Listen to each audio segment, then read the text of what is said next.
Magnetic effect of current, इस पे बहुत सारे वीडियो और न्यूमेरिकल में बना चुका, और फिर दिसंबर में इस पर और कुछ रिपीटेड क्वेश्चंस करेंगे जो बोर्ड में आने की पॉसिबिलिटीज है। अब इलेक्ट्रोमैग्नेटिक इंडक्शन, इस टॉपिक को मैं करने जा रहा हूं, इलेक्ट्रोमैग्नेटिक इंडक्शन, और उसी से कंटिन्यूटी में अल्टरनेटिंग करंट। तो सबसे पहले इलेक्ट्रोमैग्नेटिक इंडक्शन क्या है? इलेक्ट्रोमैग्नेटिक इंडक्शन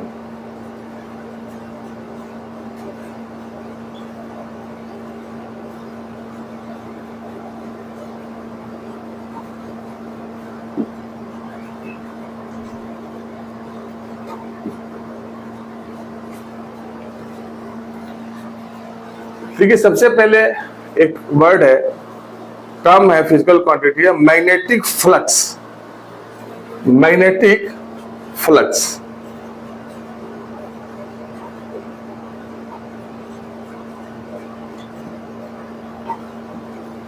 जिस तरह से आपने इलेक्ट्रिक फ्लक्स पढ़ा होगा, और मैंने इलेक्ट्रिक फ्लक्स पे एक वीडियो बनाया है, तो आप सर्च कीजिएगा तो इलेक्ट्रिक फ्लक्स आपको मिल जाएगा।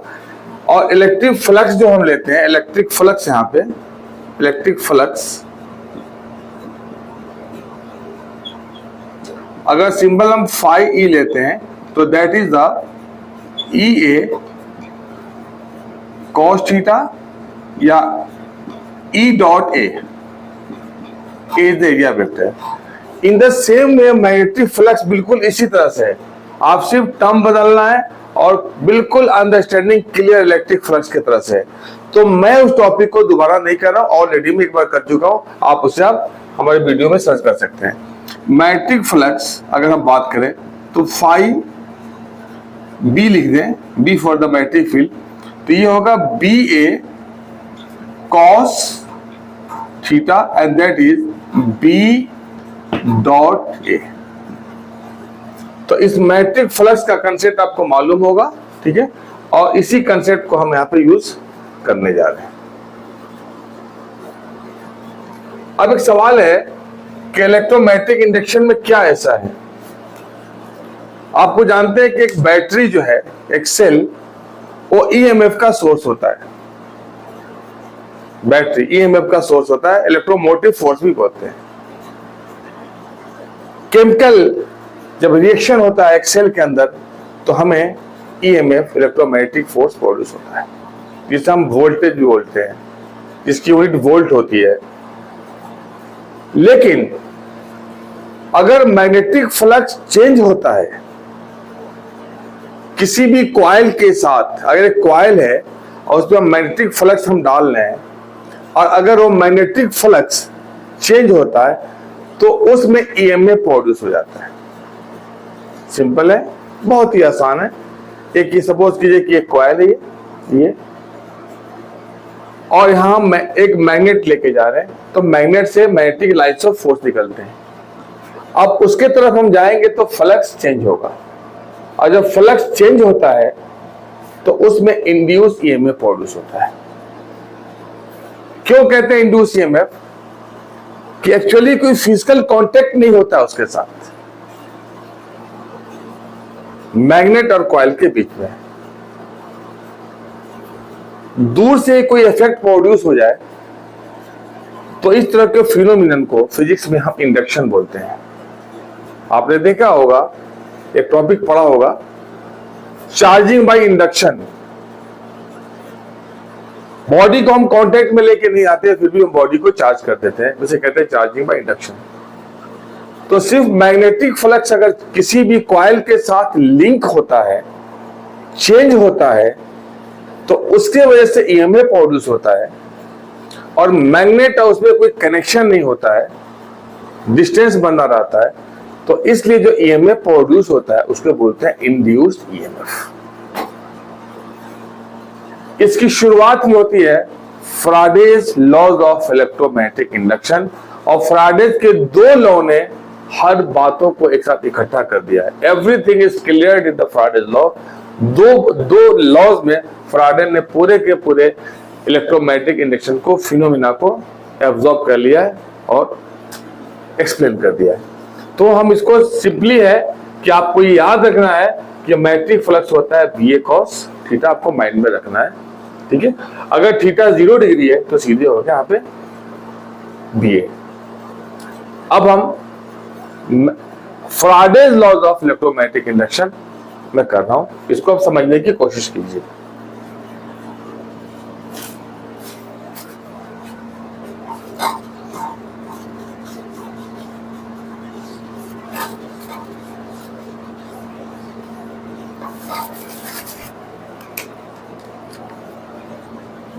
Faraday's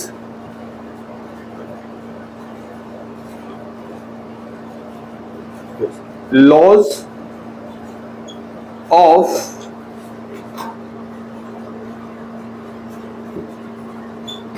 electromagnetic induction।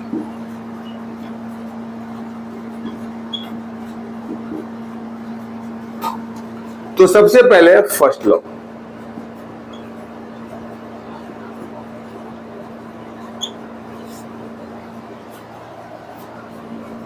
whenever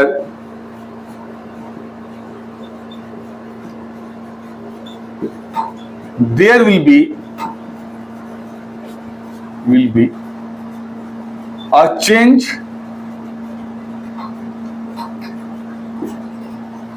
in magnetic flux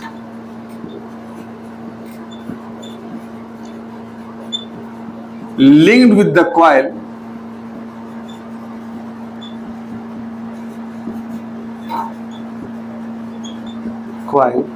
then an induced EMF or induced current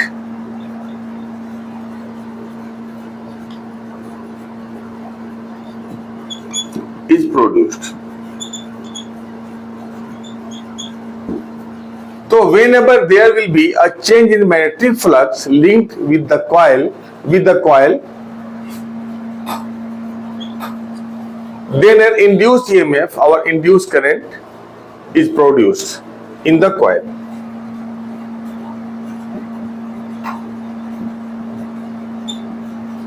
ये लॉ है। अब ऐसे समझने की कोशिश कीजिए। ये कॉइल है और यहां पे एक गैल्वेनोमीटर लगा हुआ है और आपको पता है गैल्वेनोमीटर करंट का डायरेक्शन और करंट को डिटेक्ट करता है। अब यहां पे एक मैग्नेट है, नॉर्थ पोल एंड साउथ पोल।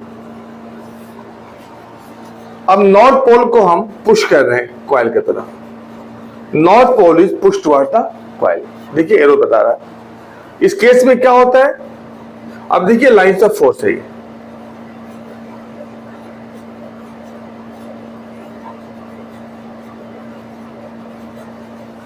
तो ये जो लाइन, जब हम मैग्नेट को नॉर्थ पोल को पुश करेंगे तो जो लाइंस ऑफ फोर्स है वो कॉइल के साथ चेंज होगा।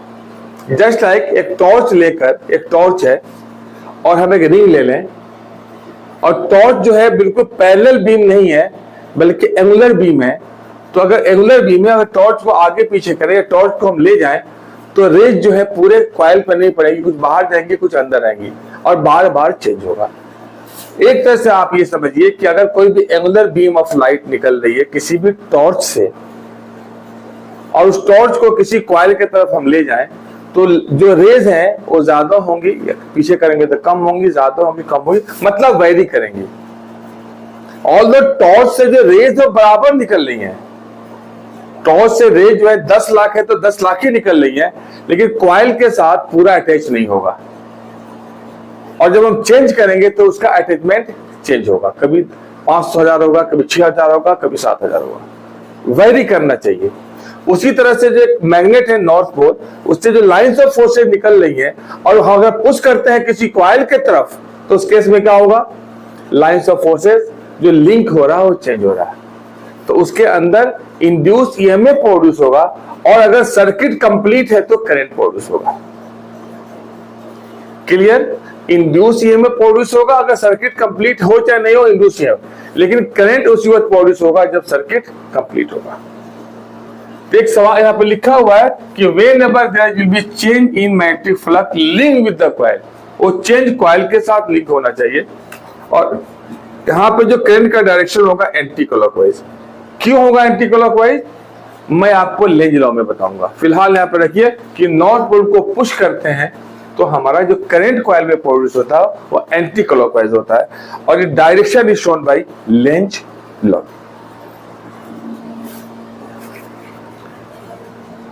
अब फैराडेज सेकेंड लॉ,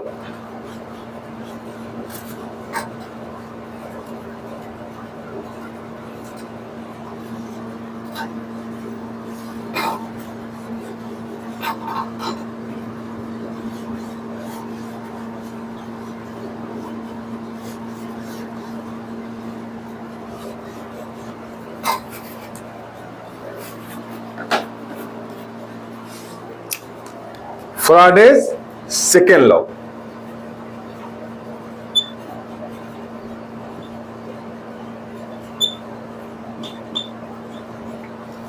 अब डेफिनेटली ईएमएफ प्रोड्यूस होगा। फर्स्ट लॉ से हमें यह मालूम हो रहा है कि ईएमएफ प्रोड्यूस हो रहा है और करंट प्रोड्यूस हो रहा है, लेकिन हमें यह पता नहीं कि किस लेवल का, किस मैग्नीट्यूड का करंट प्रोड्यूस हो रहा है।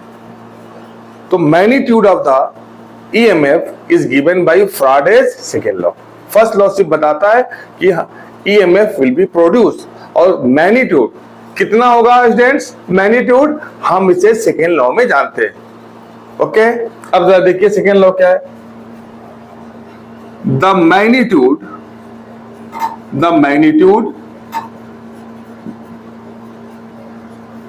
Of induce EMF, electromotive force, is directly proportional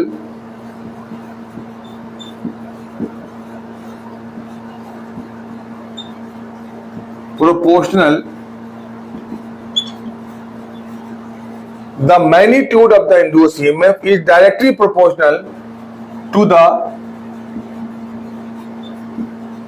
rate of change of flux, rate of change of magnetic flux.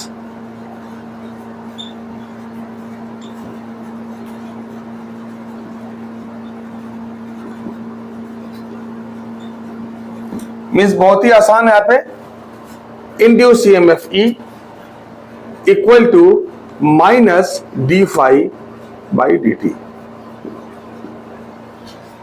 अब यहाँ पे दो चीजें हैं। Here is the infinitesimal change in the flux and short time. तो ये सबसे पहले ये जो इंड्यूस ईएमएफ है ये इंस्टेंटेनियस है, ये टाइम के साथ चेंज होगा। इंस्टेंटेनियस है, ये time dependent, instantaneous EMF. Second, negative sign क्या कहता है, इसे भी हम लेंज लॉ में बताएंगे, लेकिन फिर भी निगेटिव साइन क्या कहता है मैं आपको बता दूं। निगेटिव साइन जो यहाँ पे, negative sign shows that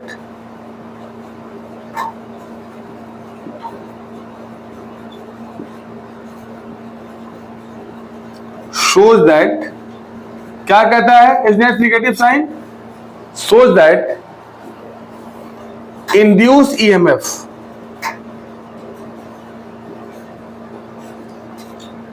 opposes its own cause।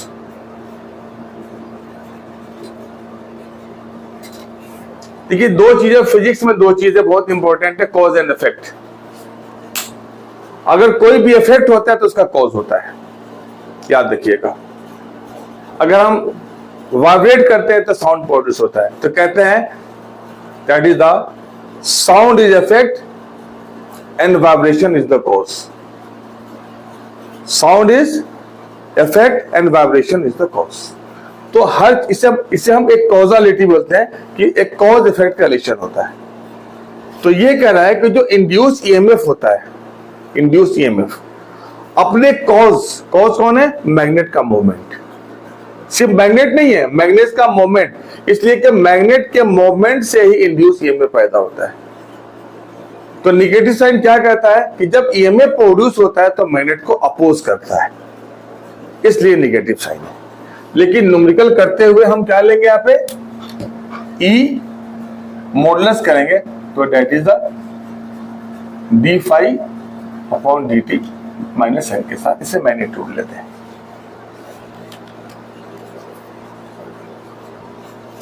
Hope आप एक एक पॉइंट को, होप मैं कर रहा हूं कि आप समझ रहे होंगे।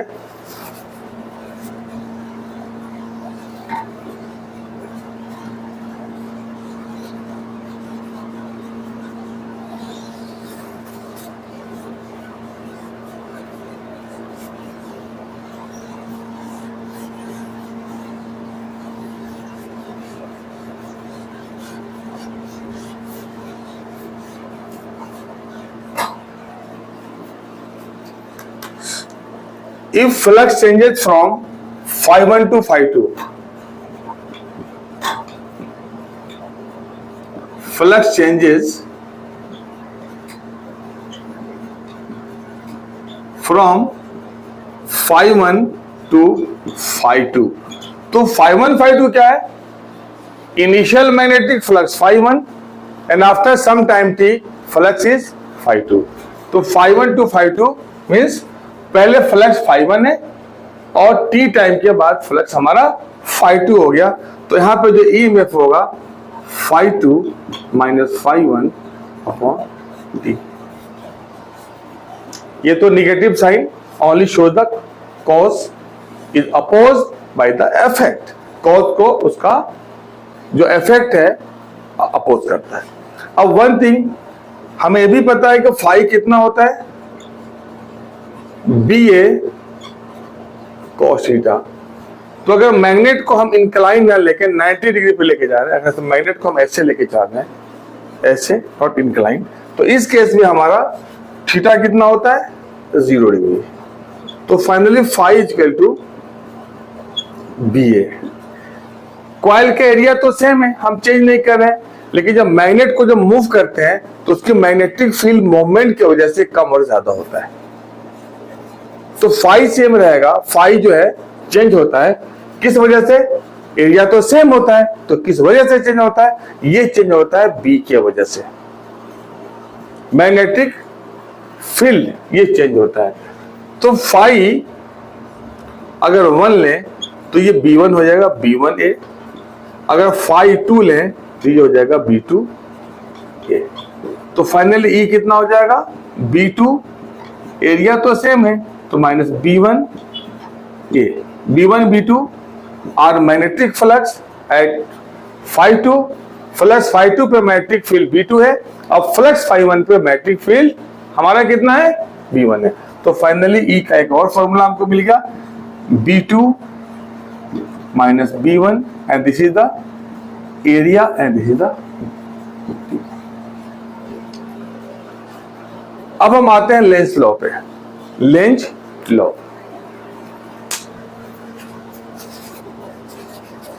एग्जाम में आता है 2 नंबर में, और इससे हम डायरेक्शन भी निकालते हैं और अलग से एक क्वेश्चन भी बनता है, तो 2 मार्क्स का बहुत ज्यादा पॉसिबिलिटी है कि एग्जाम में आता है लेंज लॉ।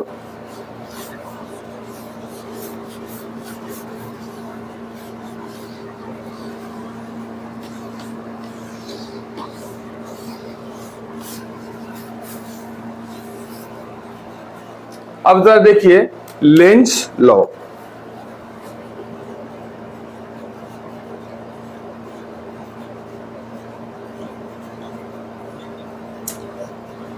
इसका यूज क्या है, क्या काम आता है, it gives direction of a current in a coil. सबसे पहले लॉ नहीं है, किस काम में आता है, it determines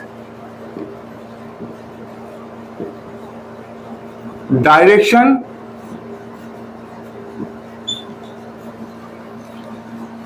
of the current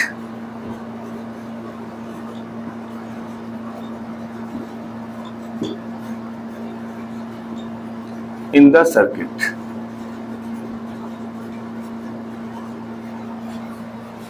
ये करंट के डायरेक्शन को बताता है, ठीक है, कैसे निकालते हैं, पहले तो लॉ जान लें। लॉ क्या है?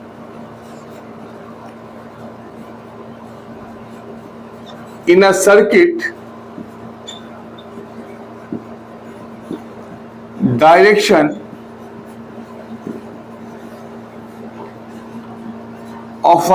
of an induced current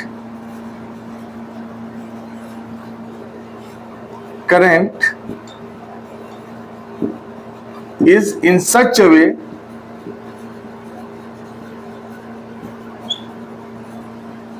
that it opposes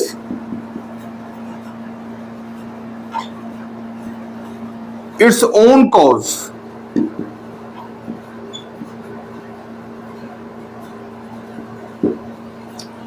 बहुत सिंपल सा है समझना। In a circuit, direction of an induced current is in such a way that is opposite its own cause. ऐसा डायरेक्शन होना चाहिए करंट का कि जो अपने ही कॉज को अपोज करे। अजीब सुन के आपको ऐसा लग रहा है कि ये कैसे है कि डायरेक्शन ऑफ करंट से अपोज का क्या कनेक्शन है, लग रहा है आपको, लेकिन अभी एक्सप्लेन करूंगा तो बहुत ही क्लियर हो जाएगा कि डायरेक्शन ऑफ करंट और अपोज करता है अपने कॉज को, मैग्नेट को, बहुत ही क्लियरली आपको समझ में आ जाएगा। चलिए देखते हैं, थोड़ा वेट कीजिए।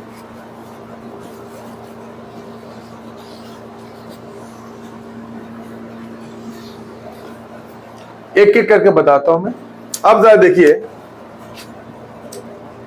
ये कॉइल है, गैल्वेनोमीटर है,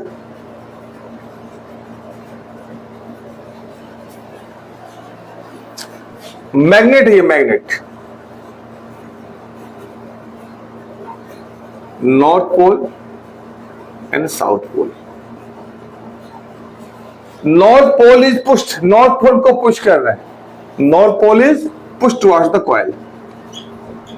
north pole is pushed towards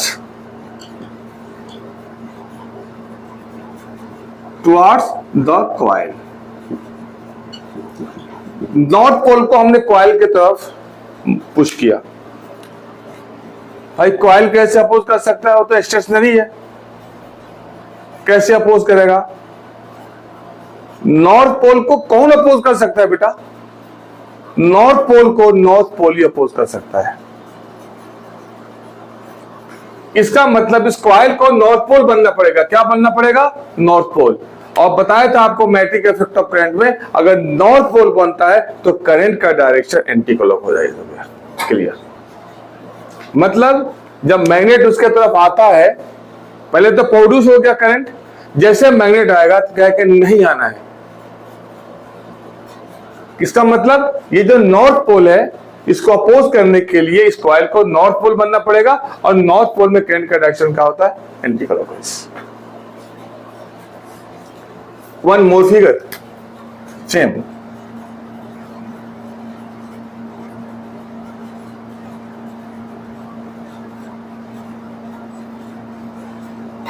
अब जरा देखिए, ये नॉर्थ है, ये साउथ है। नॉर्थ मैग्नेट इज पुल्ड, यहां पे क्या था? पुश्ड था, ये पुश्ड, यहां पे नॉर्थ पोल इज पुश्ड है, पुल। नॉर्थ पोल को हम खींच रहे हैं, north pole is pulled, north pole को हम कॉइल से खींच रहे हैं। तो अपोज का मतलब क्या होता है? अपने फ्रेंडशिप में देखें, कोई फ्रेंड आपसे नाराज है तो आपके हर काम का अपोज करेगा, मतलब आप उसका काम ही अपोज करना। जैसे इंडिया में कई भी अपोजिशन पार्टी होती है, अब अगर नॉर्थ पोल को खींचेंगे तो कॉइल कहेगा आ जाओ, बुलाएगा। यहां पे भगा रहा है, यहां पे कहेगा नॉर्थ पोल जा रहा है, कहा नहीं जाने तुम्हें नहीं दूंगा, तुम मेरे तरफ आओ, तो उसको अट्रैक्ट करेगा बेटा। और अट्रैक्ट करने का मतलब इस कॉइल को कौन सा पोल बनेगा? South pole. और साउथ पोल का करंट का डायरेक्शन क्या होता है? क्लॉकवाइज। तो क्लॉकवाइज करंट हो गया, क्लास बन गया करंट क्लॉकवाइज। इस तरह से हम करंट का डायरेक्शन निकालते हैं। अब दो और कंडीशन है, अब हमने इसको बदला, यहां पे ये किया साउथ, ये किया नॉर्थ। अब हम साउथ को पुश कर रहे हैं,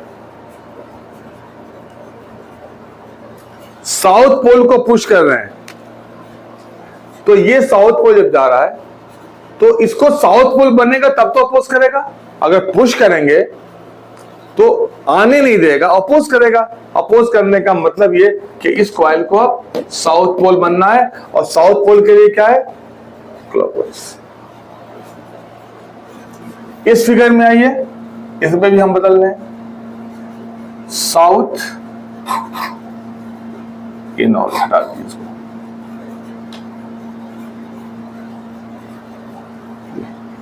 अब इस केस में साउथ पोल को हम पुल कर रहे हैं, बाहर लेके जा रहे हैं, उसका अपोजिट कॉइल से दूर लेके जा रहे हैं, अवे फ्रॉम द कॉइल। यहां पे south pole towards the coil, तो अपोज करेगा, आना नहीं है, south pole away from the coil, तब क्या कहेगा, आना है। जब हम अवे कर रहे हैं, खींच रहे हैं, तब बुलाएगा। इन दैट केस इसको क्या बनना पड़ेगा, नॉर्थ पोल। अट्रैक्ट करने के लिए साउथ जब जा रहा है और साउथ को अट्रैक्ट करना है तो क्या बनेगा, नॉर्थ पोल। ये हो गया हमारा एंटी क्लॉकवाइज। इस तरह से हम लेंज लॉ से हम डायरेक्शन लगा लेते हैं कि क्लॉकवाइज या एंटी क्लॉकवाइज होगा। अब लेंज लॉ में एक बहुत अच्छा सा क्वेश्चन बनता है 2 नंबर का, Lenz law and conservation of energy. अब जरा देखिए यहाँ पे 2 नंबर का सवाल, इसे समझ लीजिए।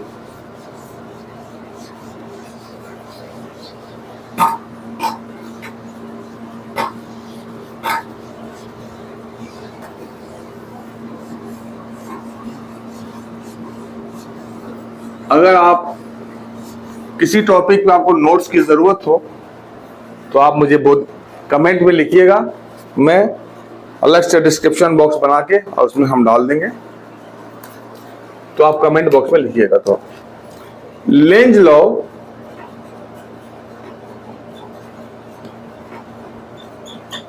एंड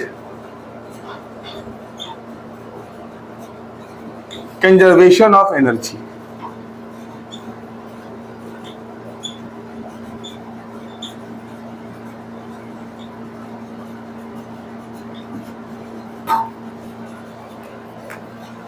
एक चीज बहुत ही क्लियर है, by the law of conservation of energy, energy can neither be created not be destroyed but only form changes. अब सवाल है कि इलेक्ट्रिकल एनर्जी आया कहां से, सवाल है ना, फ्लक्स चेंज होने से। फ्लक्स तो एक रिलेट करता है, सिर्फ एक लिंक है। इनफैक्ट है क्या कि जब हम मैग्नेट को मूव करते हैं तो मैग्नेट को जैसे सडन उसमें करंट प्रोड्यूस होता है, ईएमएफ प्रोड्यूस होता है, वो मैग्नेट को अपोज करता है।